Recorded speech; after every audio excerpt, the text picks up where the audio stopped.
বিদ্যুৎ, গ্যাস, তেল, সেই সমস্ত ব্যাপারে সরকার যে ক্রমান্বয়ে ব্যর্থতার পরিচয় দিচ্ছেন সে কথা তো না বললেই নয়। তারা ক্ষমতায় আসার পরপরই অল্প কিছুদিনের ব্যবধানে তেলের দামকে বৃদ্ধি করে দিলেন। অজুহাত দেখালেন যে যুদ্ধ বিধ্বস্ত বিশ্ব, সুতরাং যুদ্ধ কবলিত বিশ্বের মধ্যে তেলের দাম বাড়বে, এটা স্বাভাবিক। জনগণ হাসি মুখে মেনে নিয়েছে। কিন্তু প্রশ্ন হচ্ছে, তেলের দাম বৃদ্ধি পেল, তেলের গতি স্বাভাবিক হলো, তেল বিক্রয় কেন্দ্রগুলো উন্মুক্ত হয়ে গেল, জাতি তেল নিতে শুরু করলেন। এর মানে আগে যে দামে মানুষ তেল নিয়েছে তার চেয়ে বেশি দামে তেল নেওয়া শুরু করলেন। কিছুদিন পরে তারা বিদ্যুতের দাম বাড়িয়ে দিলেন। আশ্চর্যের ব্যাপার হলো যে বিদ্যুতের দাম বাড়িয়ে দেওয়া হলো, এরপর থেকে তো বিদ্যুৎ নিরবিচ্ছিন্ন হওয়ার কথা। আমি যখন দাম বেড়ে গেল নিরবিচ্ছিন্ন বিদ্যুৎ পাওয়ার কথা, কিন্তু আশ্চর্যের ব্যাপার হচ্ছে নিরবিচ্ছিন্ন বিদ্যুৎ তো দূরের কথা, দৈনিক 7 ঘন্টা, 8 ঘন্টা, 10 ঘন্টা পর্যন্ত কোনো এলাকার মধ্যে লোডশেডিং হচ্ছে। আমি যে এলাকাতে বসবাস করছি গাজীপুর গাছাতে, এখানেই আমরা কি পরিমাণ লোডশেডিংয়ের সম্মুখীন হচ্ছি যে বলার কোনো ভাষা নেই। রাতের বেলায় 3বার 4বার বিদ্যুৎ চলে যাচ্ছে। অথচ আপনারা শুনে অবাক হবেন যে উচিত ছিল যেখানে 50% বিদ্যুৎ আমরা পাচ্ছি না, 50% পাচ্ছি, তাহলে সেই হিসেবে 50%-এর বিল আসার কথা। কিন্তু চিত্র কি দাঁড়িয়েছে?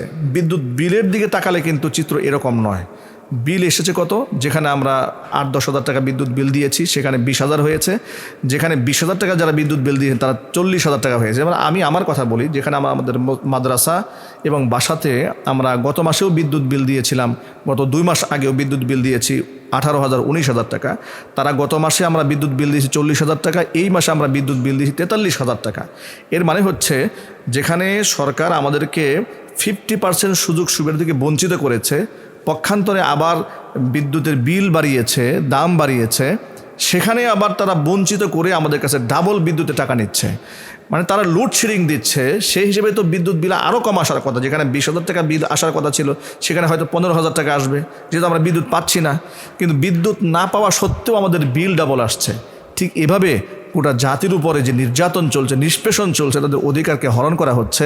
আমি মনে করি সরকারের এটা বিরাট বড় একটা ব্যর্থতা যে তারা বিদ্যুৎকে, জ্বালানি কেন্দ্রটাকে তারা কন্ট্রোল করতে পারছে না। আমি সরকারের দৃষ্টি আকর্ষণ করছি, এদেশের মানুষের রক্ত ঘাম পরিশ্রম করে টাকা, যে টাকাগুলো দিয়ে তারা বিদ্যুৎ বিল দিচ্ছে, তারা কিন্তু সেই পরিমাণ ন্যায্য বিদ্যুৎটা তারা পাচ্ছে না।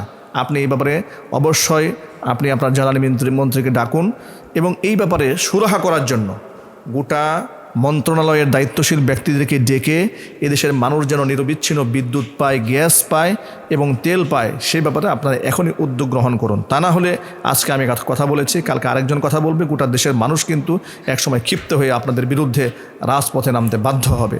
আমরা নিরবিচ্ছিন্ন বিদ্যুৎ চাই। আমরা বিদ্যুৎ বিল দিচ্ছি, আমরা বিদ্যুৎ পাচ্ছি না, আমরা আমাদের অধিকার থেকে বঞ্চিত হচ্ছে। আমরা আমাদের অধিকারের কথা বলতে চাই। মহান আল্লাহ রাব্বুল আলামিন রাষ্ট্র সরকারকে সঠিক উদ্যোগ গ্রহণ করার তৌফিক দান করুন। আমিন।